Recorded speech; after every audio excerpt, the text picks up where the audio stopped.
DWILS 97.1.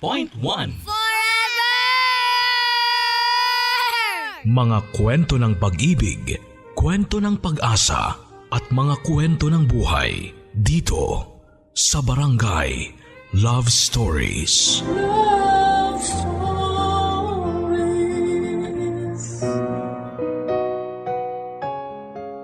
Ang buhay ay isang paglalakbay. Minsan mahaba ang biyahe, minsan naman ay malapit lang. At habang binabaybay natin ang kalsada ng ating kapalaran, marami ang pangyayari na maaaring magpangiti at magpaluha. Pero ang mahalaga, sa dami man ng pagsubok sa daan, ay hindi ka bibitaw at patuloy kang kumakapit.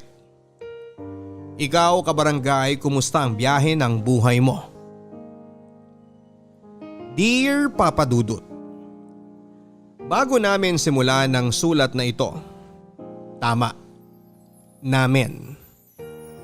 Dahil dalawa kaming magkasama habang binubuo ang storya na isishare namin sa inyo ngayon. Kumusta, Papa Dudut? Tawagin mo na lamang kaming Lian at Sunny. Hindi namin tunay na mga pangalan. Ayaw kasing pumayag nitong si Sunny na sabihin kung sino talaga kami. Yun din kasi ang kondisyon kaya napapayag ko siya na magpadala ng sulat sa inyo. Kasama ko siya ngayon para mas maging detalyado ang kwento na maipakita namin kahit sa sulat lamang kung gaano kakomplikado ang tinakbo ng aming buhay bago naging kami. Pero syempre hindi naman daw puro problema ang sabi ni Sunny. May kilig din naman daw at happy moments. Ako ang nagtatype ngayon, Papa Dudut, dahil hindi kaya ni Sunny at kung bakit, mamaya po namin sasabihin. Eto na, Papa Dudut, sisimula na nga namin ni Sunny ang love story naming dalawa. Matagal na kaming magkakilala. Nag-aaral pa lamang kami ng college, magkapitbahay na kami hanggang sa magkaroon na kami ng kanya-kanyang trabaho. Nangungupahan kasi kami sa isa sa mga apartment nila. Yayamanin sila eh. Joke lang. Huwag ko na raw isama yung yayamanin, sabi ni Sunny. Pero dahil ako ang nagtatype ay wala siyang magagawa. Yun nga, Papa Dudut, kumbaga kilalang kilala na namin ang isa't isa. Malapit din ang mga pamilya namin at hindi lang ang puso namin ni Sunny. Ay hindi raw pala ganong kabilis sa mga nangyari. Ako raw ang unang nagkagusto sa kanya. Puso ko raw ang unang lumapit sa puso niya. Bago siguro matapos ang sulat na ito, Papa Dudut, sira na ang backspace nitong laptop, kakabura at kakatutol nitong si Sunny sa mga tinatype ko.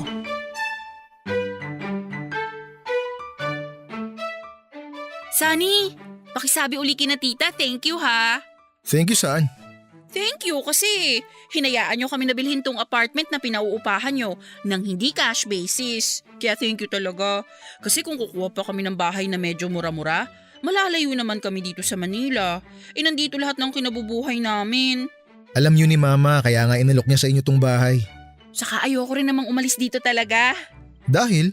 Dahil alam ko naman na hindi mo kakayanin na malayo ko sa'yo, di ba? Ay wow! Baka ikaw ka mo ang di makatiis na di ako makita. Feeling naman ito? Anong feeling? Tinan mo nga yung tingin mo sa akin ngayon, oh. O ano? Wala. Ano nga? Kapag kasi tinitingnan mo ako, pakiramdam ko ang gwapo-gwapo ko. Titig na titig ka kasi. Gwapo ka naman talaga. O, kita mo na? Di mo na napigil, nasabi mo na rin. Bagay nga tayo eh. Kasi maganda rin ako. Teka, ano yung una mong sinabi? Ang narinig ko lang yung maganda ka rin eh. Wala! Mas mahalaga yung narinig mo kaysa sa una kong sinabi. Gusto ko lang talagang sabihin sa'yo na maganda ako. Hay! Iba ka talaga. Oo naman. Ay, Sunny. Kumusta na kayo ng jowa mo na nagpunta dyan? Si Michelle? Bakit? May iba pa ba? Huwag mo sabihin two-timer ka na. Wala na kami. Talaga? Parang ang saya mo sa pagkakatalaga mo ah. Nagulat lang ako. Kasi last week halos araw-araw siyang nasa bahay niyo. Iba rin. Ano ka, CCTV? Talagang binabantayan mo kung sino yung mga pumupunta sa bahay? Nakikita ko lang naman. To, masyado. Pero bakit wala na kayo? Ayaw na raw niya eh. Na-realize niya raw na hindi talaga kami. Na-happy daw siya kapag kasama niya ako pero wala na raw yung love. Ay nako, I'm so happy. Ha? May nag-break na nga tapos happy ka pa? Ang ibig ko sabihin, I'm happy for you. Kasi at least, nalaman mo agad na wala na yung love ni ex mo. Kesa naman kapag tumagal pa, mas lalo ka lang mahihirapan, di ba? Sa bagay. So, So ano? single ka ngayon? Di oo. Good! Anong good dun? Good! Para mas makita mo yung mga nasa paligid mo. Ha? Ibig kong sabihin, para naman ma-appreciate mo yung mga bagay-bagay. Kasi kapag may girlfriend ka, nakafocus ka lang sa kanya eh. Hindi mo tuloy na-enjoy yung iba pa na sana na-appreciate mo. Ha? Tulad ng? Tulad ng ano? Ng ano? O ano? Ng bike mo. Di mo na nagagamit. Dati kapag wala tayong pasok, nakakapag-ikot-ikot pa tayo dito sa subdivision habang nagbabike, di ba? Oo nga no. Tara, Saan? bike tayo tapos kain tayo ng halo-halo doon sa may kabilang street. Tayong dalawa lang. Siyempre, Parang date ah. bike at halo-halo lang, date na agad. O ano? Ayaw mo? Gusto.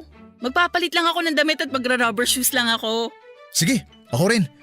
Puntahan na lang kita dito. Thank you uli. Sa? Sa inyo nila tita sa offer nyo sa bahay na to. Paulit-ulit naman to. Saka thank you sa'yo. Kasi pinapasaya mo ako. Ano? Kasi ililibre mo ako ng halo-halo. Comfort food ko yun tsaka ice cream kaya thank you. Oo na, sige na. Baka naman mag-makeup ka pa ha? Bilisan mo. Oo na. Papadudot yon ang naging dahilan. Kaya lalo pa kaming naging close nitong si Sunny at nila tita ng mama niya. Kontra na naman tong si Sunny at feeling close lang daw talaga ako.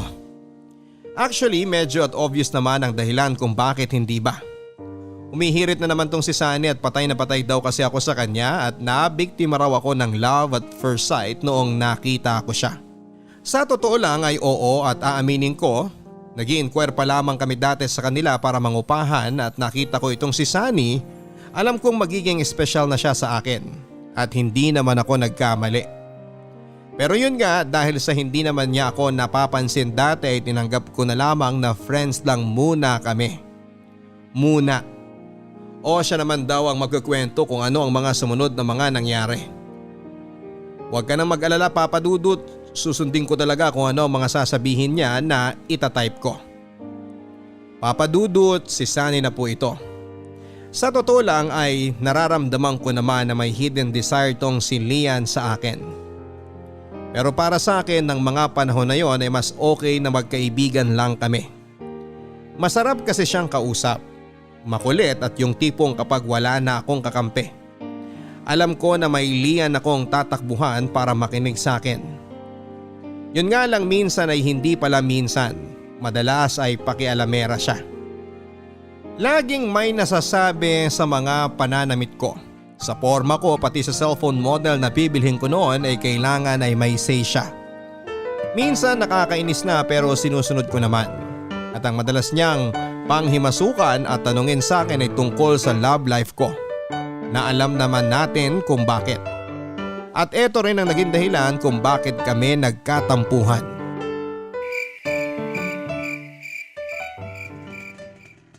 Oh, gabi na. Bakit nandito ka pa sa labas ng bahay niyo? Wala lang. Pumasok ka na ron. Mamaya na. Sige na. Papahangin pa ako. Wala ba kayong electric fan? Pairamin kita.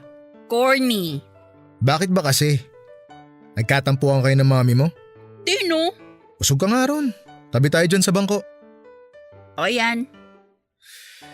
Ay. Bakit ba ang sungit mo? Wala nga. May buwan ng dalaw ka ba?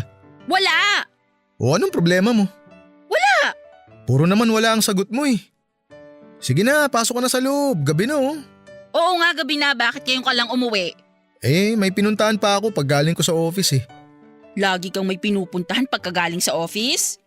Dalas mo kasing ginagabi ngayon eh. May hinahatid kasi ako. Oh, bagong racket? Driver ka na?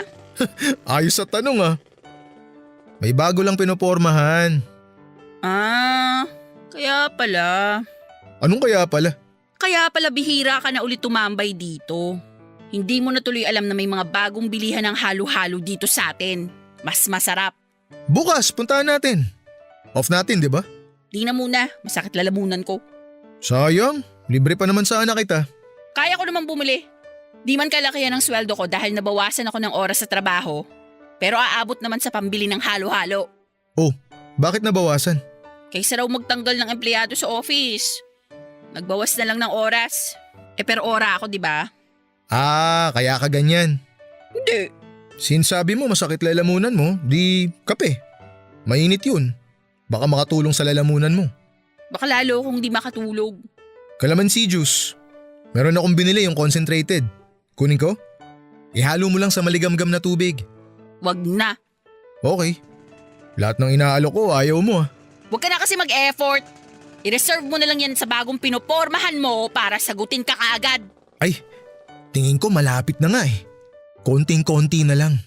Nagpahalik na sa pisngi eh. Pero beso lang. Chick to chick. Congrats! First base. Beso lang, first base agad? Di pa yun. Ah, ganun ba? O sige na, uwi ka na. Pagplanuhan mo na kung paano ka makaka-home run. Teka nga, may problema ba tayo? Wala naman akong ginagawa sa'yo ah. Yun nga, wala. Wala, di ba? Eh di wala tayong problema. May picture ka nung nililigawan mo? Ay, eto may picture kami sa cellphone. Teka. Tingnan mo. Oh. Ayan oh. Baba ng taste mo? Sa bagay, gwapo ka. Opposite attracts. Alam mo, hindi ko naman hinihingi ang opinion mo eh. Diyan ka na nga. Saka na lang tayo mag-usap kapag nabawasan na yung pagiging pakialamera mo. At kapag meron na uling mga magagandang salitang lalabas dyan sa bibig mo. Okay, nagsasabi lang naman ako ng totoo eh. Kung ayaw mong marinig ang sasabihin ko, wag na nga muna siguro tayong mag-usap. Wag ka na rin pumunta dito. At di rin muna ako pupunta sa inyo. Uwi ka na. Papasok na ako sa bahay. Baka may mas marinig pa akong masakit na salita galing sa'yo. Eh ikaw naman kasi. Sorry na. Sige na. Total, magkaka-girlfriend ka naman uli, di ba? May makakausap ka na uling bago. Good night.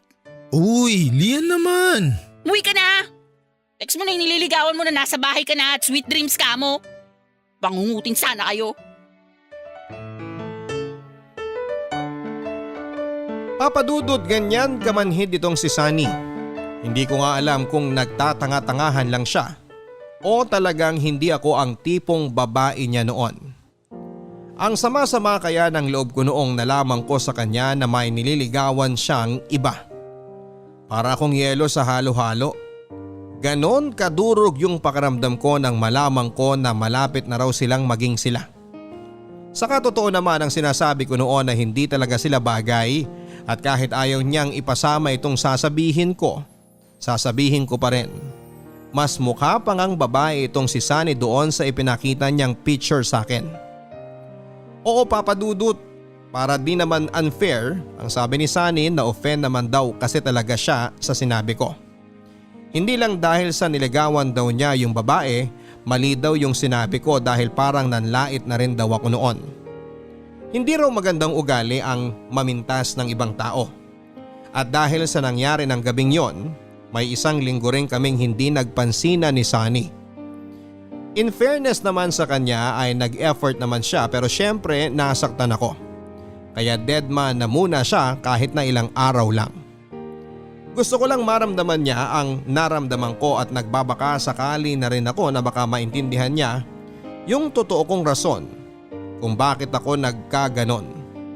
Ang saya-saya nitong si Sunny sa sasabihin ko papadudot. Kahit na sinasabi ng bibig ko na ayaw ko siyang kausap. Deep inside, gustong gusto ko na talagang marinig ang mga sasabihin niya. Papadudot sa totoo lang ay hindi rin naman ako mapakali nang magkatampuhan kami ni Lian.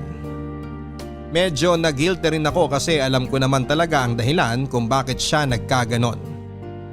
Pero nagmaang-maanga na lamang ako dahil nga sa para sa akin, kaibigan si Lian at ayaw kong mawala ang pagkakaibigan na yon. Kumbaga, ayaw kong haluan ng mali siya ang lahat ng ginagawa namin. Gusto kong maging komportable kami sa isa't isa. Ayaw kong magkaroon ng issue na involve ang feelings. Mas mahirap kasing ayusin ang ganong klase ng problema. Hindi tulad kapag friends kayo, mas nagiging simple ang mga bagay-bagay. Hindi rin naman masyadong nagtagal, Papa Dudut. Naging okay na uli kami nitong si Lian. Naging mas maingat na lang din ako sa mga ikinikwento ko sa kanya. Nagbibigay rin ako ng time para sa amin as friends lang ha. Kahit na alam kong kinikilig itong si Lian kapag kasama ako. Aawatin ko muna, Papa Dudut, tong si Sunny sa pagkukwento. Ako na muli. Yun nga, unti-unti ko na lang kinumbinsi ang sarili ko na hindi siguro talagang pwedeng maging kami ni Sunny ng time na yon. Nakontento na lamang ako sa kung ano ang meron sa aming dalawa. At oo, aaminin ko na nga, may kilig talaga kapag kasama at kakwentuhan ko itong si Sunny. Gusto ko nga sanang sabihin dati na dumistansya na lamang kami sa isa't isa kasi lalo lang tumitindi ang nararamdaman ko. Kaya lang mas mahirap naman yon at para kaming ewan na mag-iiwasan. Ako na lang din minsan ang gumagawa ng paraan para huwag masyadong ma-hurt ang feelings ko, lalo na noong nagka-girlfriend na muli itong si Sunny. At mas sumakit pa. Noong nalaman ko na yung monthsary naging anniversary pero wala eh. Mahal ko ang Sunny na ito kaya kapit pa rin ako sa nararamdaman ko. Kahit na hindi nasusuklian sa paraan na gusto ko.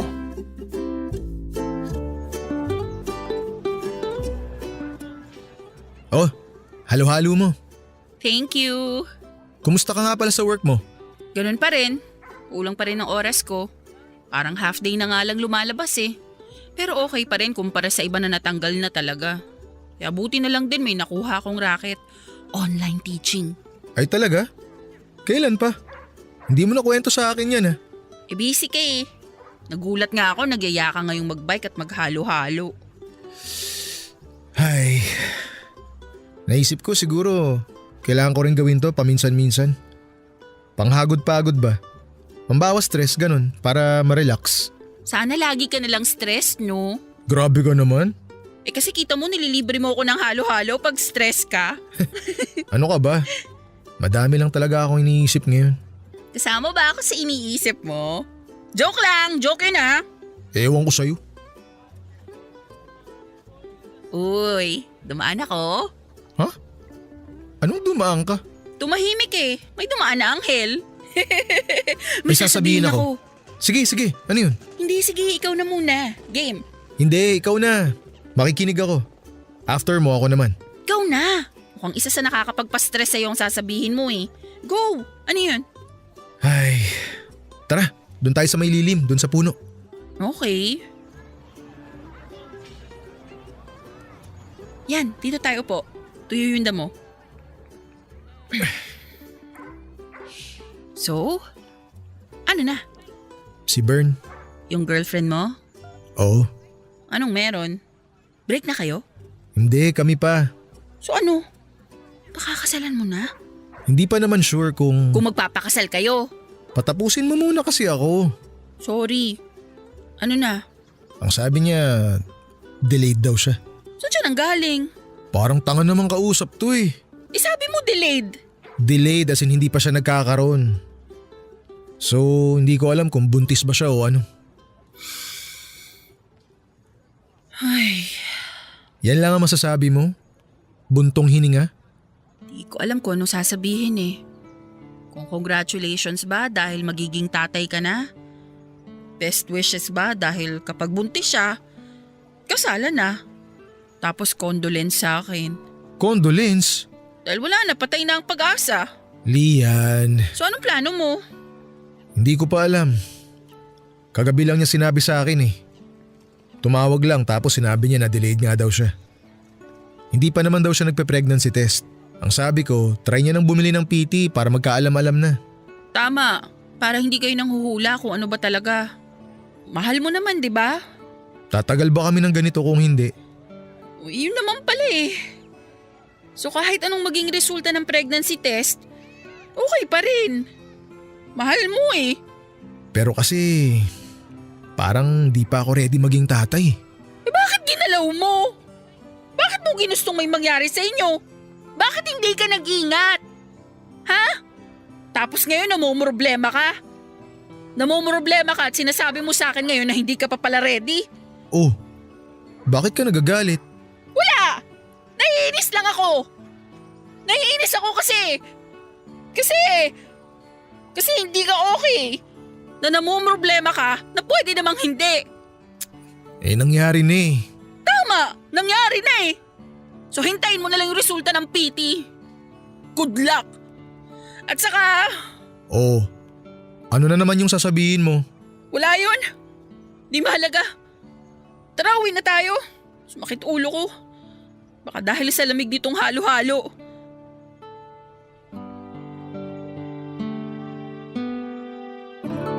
Papadudot, sa totoo lang ay naiiyak ako ngayon habang binabalikan namin ni Sunny ang tagpong yon na hindi kayang pawiin ng halo-halo yung sakit na nararamdaman ko. Yung brain freeze na sinasabi nila kapag uminom o kumain ka ng malamig, hindi ko sa brain naramdaman, sa puso. Parang nagyelo ang puso ko matapos kong marinig ang lahat ng sinabi sa akin ni Sunny. After noon ay umuwi na kami. Nagkulong sa kwarto, hindi naghapunan, hindi rin nakatulog kahit na pagod ang pakiramdam. Etong si Sunny, hindi ko alam kung ano ang naramdaman niya kaya siya na Papadudot ang magkukwento. Papadudot ako naman. Sa totoo lang ay nagdadalawang isip ako noon kung sasabihin ko ba kay Lian yung gumugulo sa isipan ko. Pero dahil nga sa matalik na kaibigan ng turing ko sa kanya, naisip ko na kailangan niya yung malaman. Baka rin kako mag-iba ang tingin niya sa akin at i-consider na lang din niya na close friend ako kapag nalaman niya na malabo na talagang magkaroon ng something sa pagitan naming dalawa. Papadudot, katulad ni Lian, pag uwi ko ng bahay ay diretso ako sa kwarto. Mas nadagdagan ang iniisip ko. Bukod sa hindi ko alam kung buntis si Bern, ay nagwo-worry rin ako kay Lian. Baka pagkatapos nun ay biglang marami ang mag-iba. Hindi ko rin kaya na iwasan ako ni Lian na tuluyang matuldukan ang pagkakaibigan namin. Hindi ko makakaya na mula friends ay maging parang magkakilala na lang kami.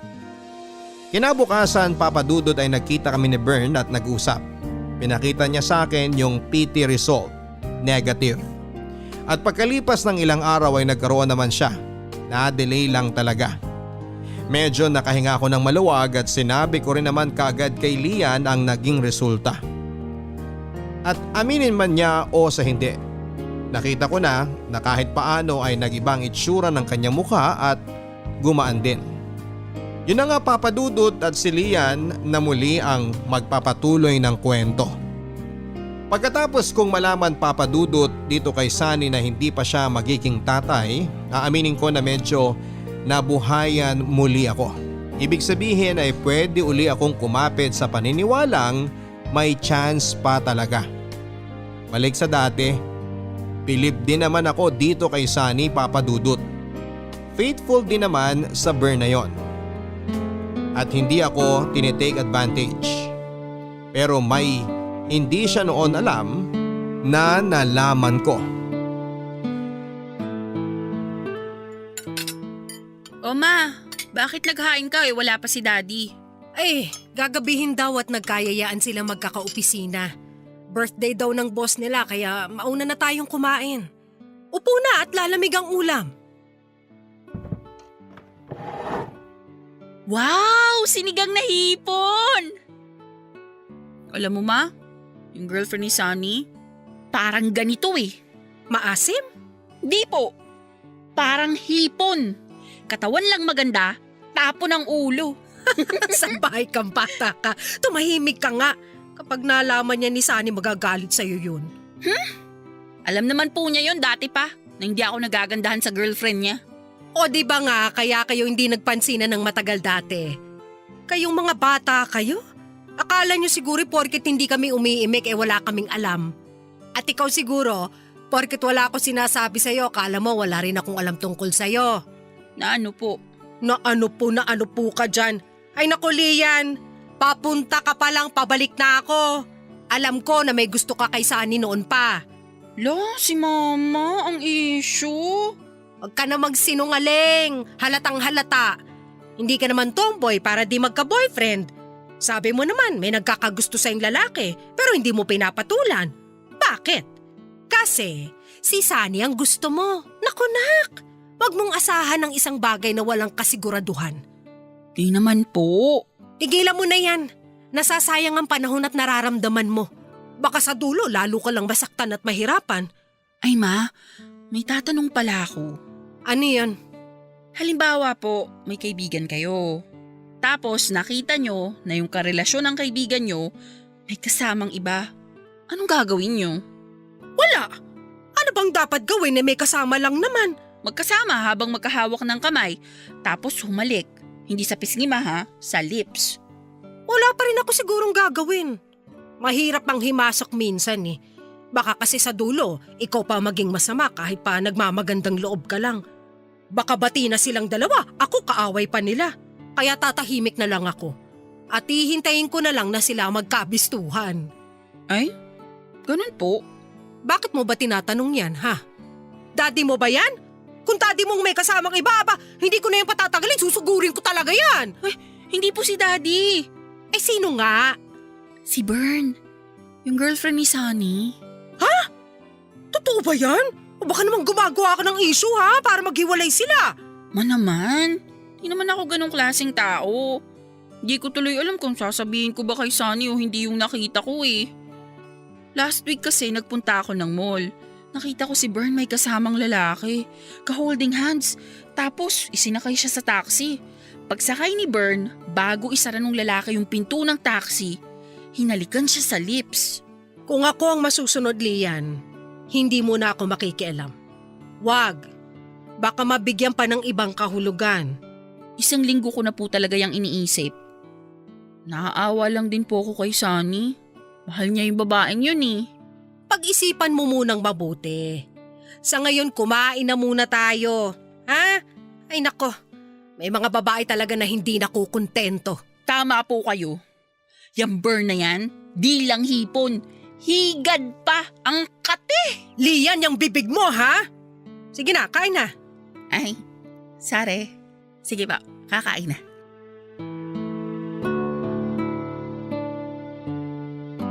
Papadudot sobrang pagpipigil sa sarili ang ginawa ko. Sinunod ko naman ang mami ko saka isa pa baka nga hindi naman ako paniwalaan itong si Sunny dahil alam niyang ayaw ko sa babaeng yon. Pero panahon na mismo ang gumawa ng paraan. Nabisto rin ni Sunny ang kalokohan na yon. Para akong nabunutan ng tinik kasi wala na akong tinatago. Inamin ko naman dito kay Sunny na alam ko na pero nagdadalawang isip talaga ako kung sasabihin ko. At para sa detalye kung paano ang nangyari, si Sunny na Papadudot ang magkukwento. Papadudot, nagkataon kasi na masama ang pakiramdam ko noong araw na nabisto ko yon. Nag-half day ako sa office. Dumaan ako ng mall para bumili ng gamot at pasalubong sa bahay. Doon ko saktong nakita na may kasamang iba si Bern. Holding hands sila. Nilapitan ko sila pero hindi ako nagskandalo.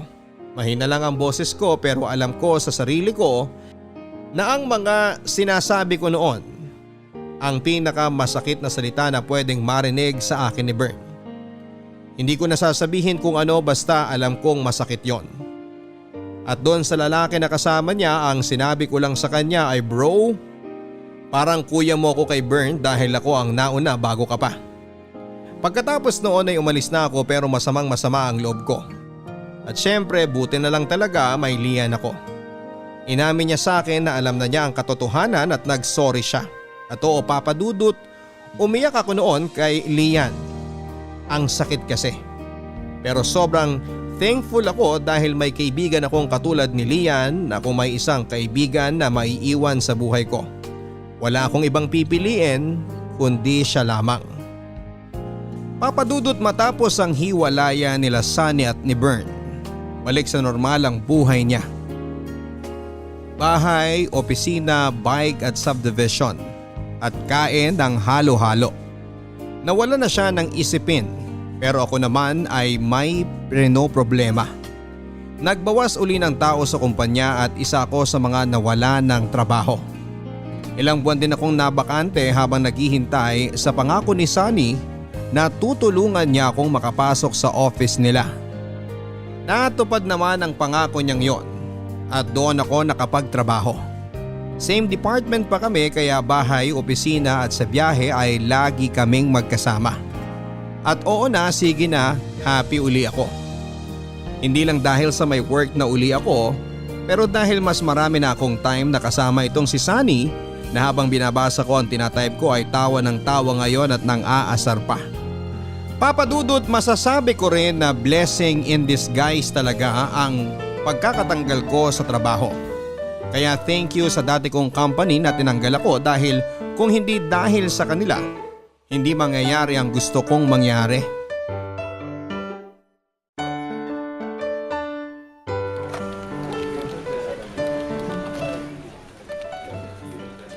Aba, teka, parang may kakaiba ngayon ah. Bakit naman kakaiba?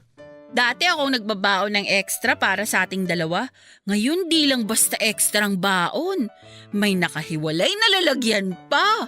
At bagong init pa oh. O sige na, kumain ka na habang wala pang ibang tao dito sa pantry. Mamaya ang hirap na naman kumilos dito kapag nakasabay natin yung ibang magla-lunch. Ano ba tong baon mo? Mabuksan nga. Wow! Buttered shrimp! Daming bawang ah. Di yan basta shrimp ha, sugpo yan. Binalatan ko na tsaka dinivain ko pa. Nagpa-deliver na rin ako ng halo-halo para may dessert tayo. Teka, ano ba ngayon? May okasyon ba? Magkakaroon pa lang. Anong sabi mo? Sabi ko kumain na tayo habang mainit. Thank you ha. Sweet ka rin naman pala, no? Subo na ako ah. Ang sarap! Ang aga ko gumising para lutuin to ha. So nanunumbat ka? Sinasabi ko lang. Sana nagustuhan mo. Oo naman. Uy, thank you ha. Thank you sa lahat-lahat. Sa lahat? Tulad ng? Sa family nyo. At least ngayon may bahay na talaga kami na amin. Ang tagal mo nang ipinagpapasalamat yun eh. Sa pagtsatsaga sa pagiging pakialamera ko. Sanay naman na ako. Sa maraming halo-halo na nilibre mo. Nanlilibre ka rin naman ah. Sa pagpasok mo sa akin dito sa work. Deserve mo naman yun. At isa pa, qualified ka naman sa position. Sa pagrespeto sa akin. Respeto? Dahil di mo sinasamantala yung pagiging babae ko kahit na alam mo yun? Na may gusto ka sa akin. Sinabi pa. Nakakahiya na nga eh. Alam mo, sa tagal nating magkaibigan, wala ka pang pinapakilalang boyfriend mo. Nagkaroon ka na ba ng boyfriend? Dati, bago namin kayo naging kapitbahay. After nun, wala na. Naging reyna na ako ng hopya. Hopya? Hopya! Hope! Umaasa! Ay, tapusin na natin yung pag-asa na yan. Sorry? Itigil na natin. May bago na ba uli? Meron na. Kaya ka pala nagpakain ng masarap eh. Despedida pala to. Despedida para sa akin. Kailangan ko na bang lumayo sa'yo? Sabihin mo lang, magre-resign na ako immediately. Di na rin ako magpapakita sa'yo kapag nandun tayo sa atin. Magpapalit na ako ng SIM, ibablock kita sa FB, ano pa ba? Ano pang gusto mo? Sabihin mo lang. Hindi naman kailangan eh. Tsaka, walang lalayo. Kasasabi mo lang na may bago. Actually, hindi talaga bago. Luma na pero parang bago. Ang gulo! Sa totoo lang, naguguluhan din ako eh. Hindi ko alam kung paano sasabihin. Ang alin ba? I love you. Ha? Oo. Yes! Anong oo? Anong yes? Di ba ganun yun? Kapag may nanliligaw, sinasagot ng yes para maging sila. So, yes! So, tayo na? Noon pa naman eh. Di mo malang alam. Ngayon, official na. Alam mo na tayo. Walang I love you too? Hindi lang to ang love ko sa'yo eh. 3, 4, 5, 6, 7, marami. I love you more.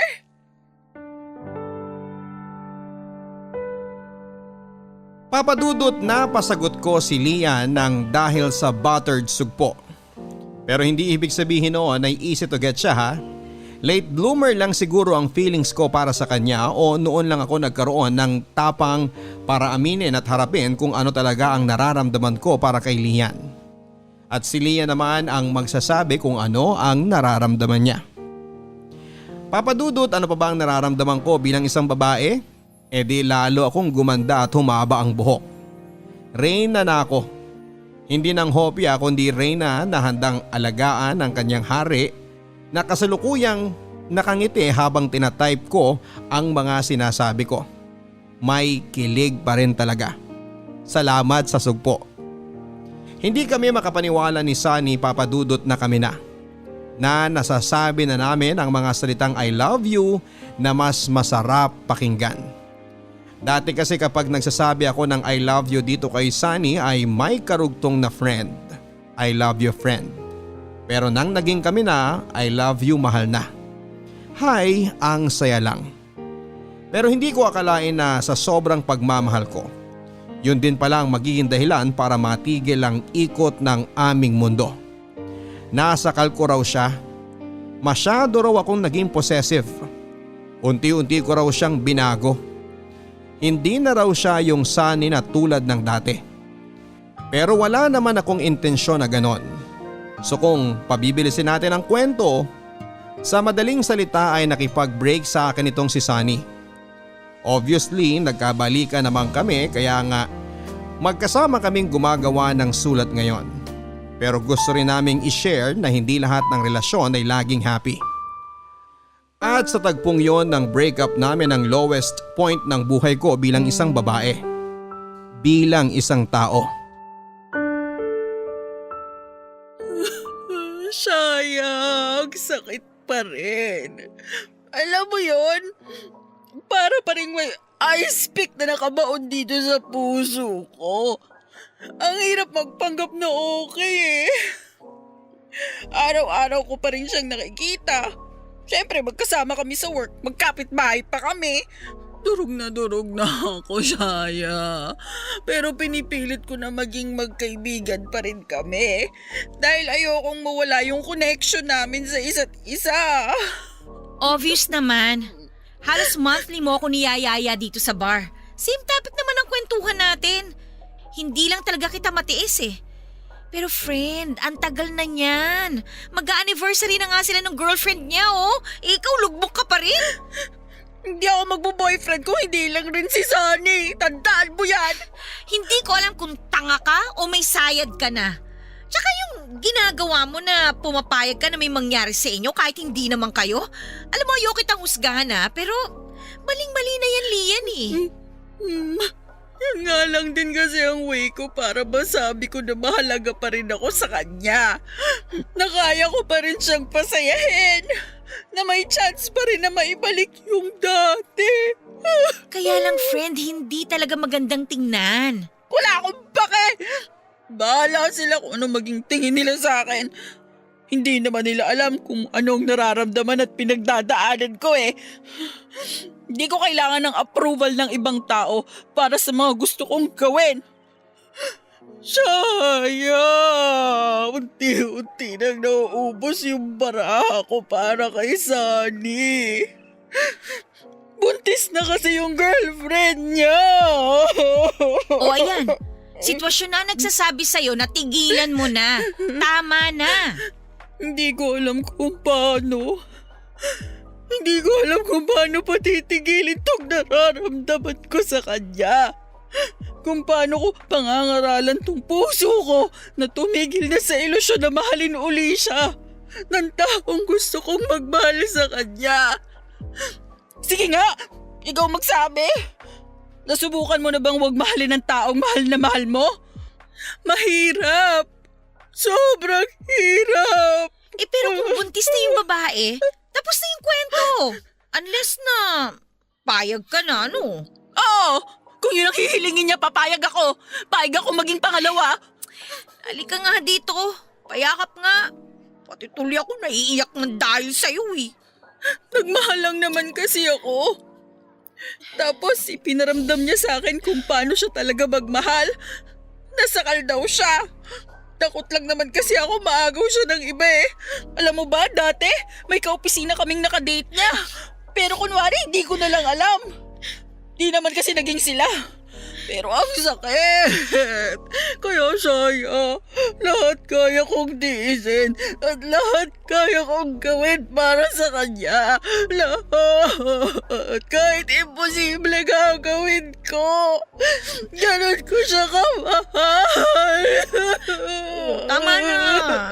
Tama na. Tama na.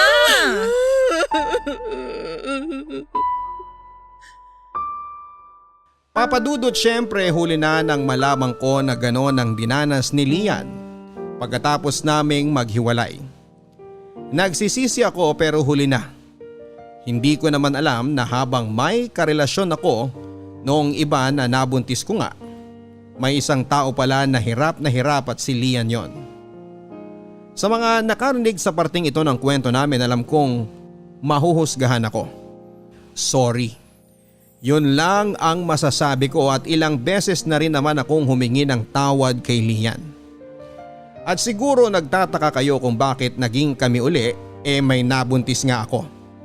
Ganito yon, Papa Dudut. Aaminin ko, minahal ko ang ex ko na yon. Kaya lang ay naging masela ng kanyang pagbubuntis. Nagkaroon ng komplikasyon, hindi ko na idedetalye pa pero ang komplikasyon na yon ang naging dahilan para bawian siya ng buhay pati na ang batang dinadala niya. Gumuho rin ang mundo ko noon, Papa Dudut. Siguro karma dahil sa mga maling nagawa ko dito kay Lian. Hindi ko alam kung ano ang gagawin ko at dalawang mahalagang tao agad ang nawala sa akin. Hindi ako binigyan ng chance na maging asawa at maging isang ama. Nagalit ako sa mundo. Iba kapag nasa madilim kang daigdig, Papa Dudut. Nawawalan ka ng direksyon, nawawalan ka ng loob. Papa Dudut, dahil sa mga nangyaring yon ay medyo napariwara ang buhay namin ni Sunny. Ako never nakipagrelasyon sa iba pero laging laman ng mga bar. Ang pinakamahirap ang dinanas ay si Sunny. Naging alcoholic siya dahil laging lasing habang nakamotor. Na-aksidente siya. At Papa Dudut, eto ang dahilan kung bakit kahit kasama ko siya habang ginagawa namin ang kwentong ito ay ako ang nagtatype at binabasa ko ng malakas sa mga sinasabi namin sa sulat na ito. Nabulag siya, Papa Dudut. Yun ang pinakamalalang naging damage sa katawan niya bukod pa sa ilang buwan na hindi siya nakalakad. At Papa Dudut, si Sunny na ang magkukwento ng kanyang naranasan. Papa Dudut, si Sunny na ito. Sa dinanas kong yon, isa sa mga laman ng dasal ko tuwing gabi ay huwag na sana akong magising kinabukasan. Parang hindi ko na kayang tagalan pa. Yung kahit na alam mo sa isip mo na nakadilat ka, pero wala kang nakikita. Nagsilbi kong mga mata bukod sa aking pamilya ay walang iba kung hindi si Lian. Araw-araw siyang nasa ospital para alagaan at bantayan ako. Alam kong pagod siya sa trabaho niya pero nakukuha pa rin niyang magbigay ng oras at panahon para sa akin. Nakakaiyak kapag binabalikan namin ang moments na yon, Papa Dudut. Ngayon nga umiiyak kami.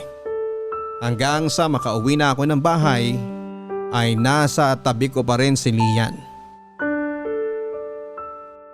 Ubusin mo tong pagkain ha. Pagkaubos mo nito, inumin mo na tong gamot. Paano na lang ako kung wala ka? Nandito naman ako Lagi. Hanggat gusto mo. O kahit ayaw mo pa, pagsisiksikan ko pa rin sarili ko sa'yo hanggat alam ko na kailangan mo pa rin ako kahit papano. Sorry ha. Yan ka na naman Hayaan na natin yung mga nangyari. Ang isipin natin kung paano tayo magiging okay.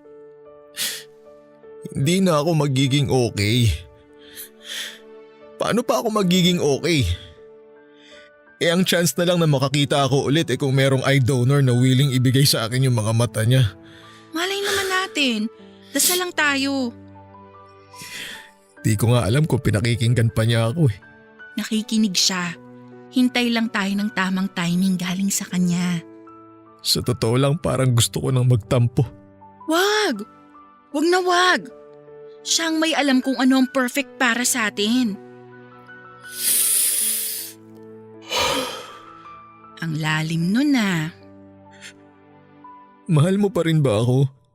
Kaya di kita iiwan dahil sa pagmamahal ko sa'yo. Maraming salamat ha. Wala kang dapat ipagpasalamat dahil ginagawa ko to dahil gusto ko. Para sa'yo. Kahit ba ganito ako, kahit konti hindi nabawasan yung nararamdaman mo para sa akin. Walang nagbago. Kung ano yung nararamdaman ni Lian noon kay Sunny, ganun pa rin. Mas tumindi pa nga. Alam mo, magluluto sana ako ng buttered sugpo Kaya lang, hindi ko na kaya. Gusto mo ba? Hindi para sa akin. Para sana sa'yo. Bakit? May sasabihin ka ba sa akin? Makikinig ka ba? Lagi akong nakikinig sa'yo, no? Maniniwala ka ba? Kahit minsan hindi ako nagduda sa mga sinasabi mo. Mahal kita. Ikaw pala talaga. Ang tanga-tanga ko kasi. Ang tanga-tanga ko. Nangyari ang lahat dahil dapat mangyari yung mga yun. Ang mahalaga, nandito pa rin tayo. Nahahawakan ko pa rin yung kamay mo. Nayayakap mo ko. Naririnig ko ang boses mo. Handa ko pa rin tanggapin ang halik mo. Sorry sa lahat ng mga nagawa ko.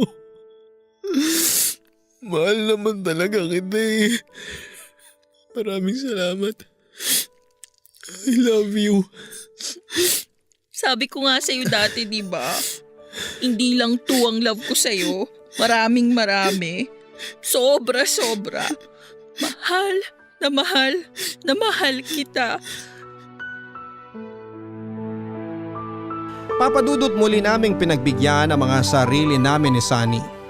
Chance na maging kaming muli.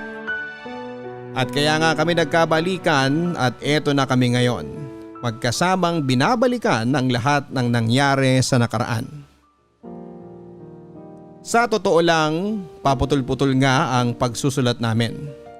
Gusto kasi namin ni Sunny na maikwento sa inyo ang bawat pangyayari sa buhay namin. At kung paano kami lumalaban para sa pagmamahal. Kaya nga minsan kahit na okay na yung sulat ay bigla na lang mababago kapag may mga mas okay na nangyayari sa amin. Eto na rin papadudot ang isa sa mga bonding time namin. Para nga kaming sira habang nagta-type minsan biglang nagtatawanan tapos iiyak. Asaran, halo-halong emosyon. Yun kasi yung totoo naming nararamdaman. Pero papadudot, etong parte ng sulat na ito ang sana ay hindi naging part ng aming kwento. Akala namin ni Sunny tapos na ang mga pagsubok sa aming dalawa. Akala namin sapat na yung pagkabulag niya. Pero sinubok muli kami ng pagkakataon. Nagkasakit ako papadudot, late detection. Cancer sa lapay o pancreatic cancer. Kumalat na rin ang cancer at meron na ako sa colon. Hindi ko akalain na sa dinami-dami ng tinanggal naming part ng kwento para makapagpasok ng iba. Ito pala ang makakasama sa storya. Yung meron man akong ipinagpapasalamat kahit pa ganito ang dinanas ko. Yon ay yung nasa piling ko pa rin ng taong alam ko na mahal ko at mahal din ako. Oh mahal, sinong kasama mong nagpunta dito sa bahay? Sila mama at papa. Nandun sila sa sala. Nagkukwentuhan sila ni na tita. Kumusta ka? Ayos lang. Medyo hirap lang makatulog. Masakit kasi yung tiyan ko, parang hanggang likod, masakit rin. Uminom ka na ba ng gamot mo? Kanina pa, May gusto ka bang kainin? buttered sugpo at halo-halo. Hindi ba bawal sa'yo ang bawang? Konti lang naman. Sige, pabili tayo. Ako nga sana magbabike eh. Kaya lang, hindi ko na makita yung kalsada. Ikaw, kumain ka na ba? Sasabayan na lang kita pagkain mamaya. Hawak naman sa kamay mo. Teka, uusog lang ako ha. Alam mo naman, hanggang kapakapa lang ako. Yan. Oh, para saan yung buntong hininga na yan? Wala lang. Sana bigyan pa ako ng maraming araw dito sa mundo. Sana may milagro. Yung pagising ko isang araw okay na ako. Wala na yung sakit. Tapos ikaw naman nakakakita na. Magbabike na uli tayo. Kakain ng halo-halo. Yung normal na. Sabi mo nga sa akin, dasal lang. Tsaka, di pa tapos yung sulat natin, di ba? Dapat happy ending yun bago natin ipadala. Oo nga pala, no? Nakasave naman yung file sa laptop. Mamaya tuloy natin. Kaya ko pa naman mag-type. Magpahinga ka na muna. Makakapaghintay naman yun. Alam mo, siguro, isa pang dahilan kung bakit hindi ka nakakakita ngayon, para hindi mo makita kung anong itsura ko. Siguro isa yun sa reason. Kasi baka pag nakita mo ko, makipag-break ka na lang sa akin bigla. Minahal kita dahil mahal kita. Nagkataon pa na bulag ako kaya love is blind na. Pero seryoso, basta mahal kita, kaya lalaban tayo. Magkasama nating lalabanan ng lahat ng to. Masyado na tayong maraming pinagdaanan, kaya kakayanin natin tong malagpasan. Basta mahal, kung ano man ang mangyari sa akin, tandaan mo, mahal na mahal kita. Sabi ko hindi ako aalis sa tabi mo hanggat alam ko na kailangan mo ako eh. Pero huwag ka mag-alala, pipilitin ko pa rin. Gagawin ko yung makakaya ko para matupad ko yung pangako yun. Kaya magpagaling ka ha. Marami pa tayong pangarap na sabay nating tutuparin. I love you. Ako naman ang magsasabi sa iyo ngayon na di lang to ang love ko. Wala ring katapusan. O teka, lalabas lang ako ng kwarto ha. Makikisuyo ako na bilhan tayo ng halo-halo at magluto ng buttered sugpo. Balik ka agad ha. Siyempre, wala naman akong pupuntahan eh. Meron. Saan? Sa puso ko. Ikaw pa rin nga si Lian. Hindi man kita nakikita, alam ko na ikaw pa rin ang babaeng minamahal ko.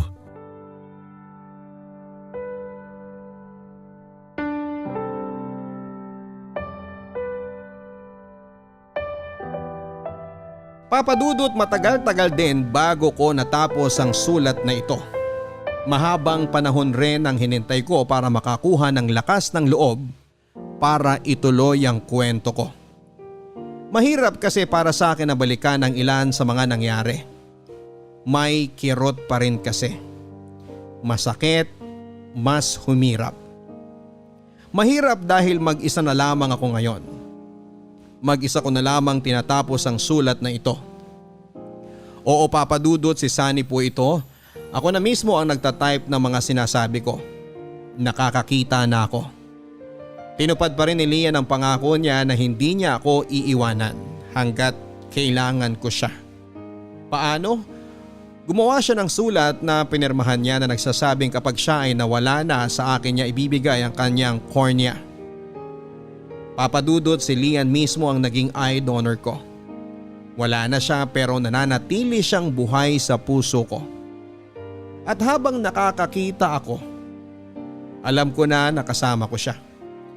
Hindi ko na rin siya tinignan ang mga litrato ni Lian sa kabaong noong burol niya. Actually, wala akong tinignang litrato ng burol. Mas gusto kong maalala si Lian base sa huling itsura niya noong nakita ko siya bago ako nabulag. Lian, asaan ka man, gusto ko lang uling malaman mo na ikaw ang true love at one great love ko. Ikaw ang nagturo sa akin na kumapit sa totoong pagmamahal. Ikaw ang nagturo sa akin na ang tunay na kahulugan ng pagmamahal ay sacrifice. Ikaw ang taong kahit kailan ay hindi naging madamot, lalong-lalo na kapag pagmamahal ang pinag-uusapan.